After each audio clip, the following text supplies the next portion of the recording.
L'incarnation et l'ancrage de l'âme au 144e jour de gestation.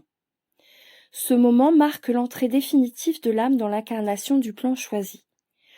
Pour votre plan, il s'agit en ce moment des 3e et 4e dimensions sur Terre.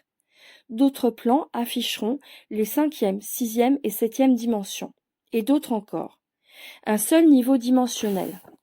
Ces exemples illustrent les nombreuses possibilités qui existent au sein de l'univers et des galaxies se déployant avec les réalités atmiques. Lors du 144e jour de gestation, l'âme sait qu'une portion d'elle-même demeurera dans les dimensions inférieures, tandis que l'autre portion se déploiera dans des dimensions supérieures. Cela s'effectue toujours ainsi.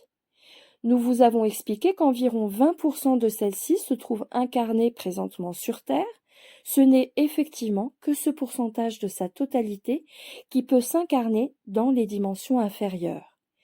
Le reste doit se manifester impérativement dans les dimensions supérieures afin d'optimiser l'éveil spirituel à partir des plans matériels de dimensions inférieures. Ce faisant, elle pourra, dans les dimensions supérieures, agir comme un guide, vous aidant à retrouver le chemin de l'ascension. Ce 144e jour marque aussi un passage très important pour la future mère et l'enfant. Celui où la future mère ressent concrètement l'enfant bouger en elle. Certaines mères ayant des capacités perceptuelles augmentées l'ont ressenti bien avant, mais pour la plupart, ce sera à ce moment. Cela n'est pas un hasard si le moment où se produit l'ancrage définitif de l'âme dans l'incarnation marque celui où les mouvements de l'enfant sont perceptibles par la future mère. S'amorce alors une communication et une connexion de la part des parents et des personnes gravitant autour d'eux avec l'enfant à naître.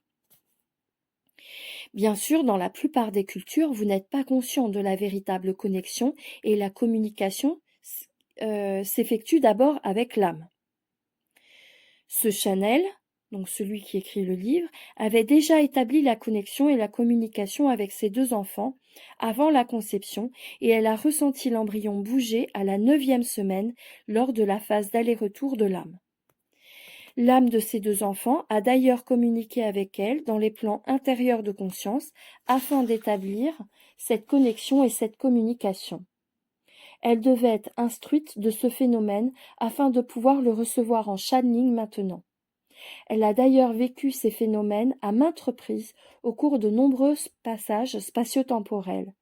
Cela n'était donc pas étranger et cela s'est fait naturellement pour elle.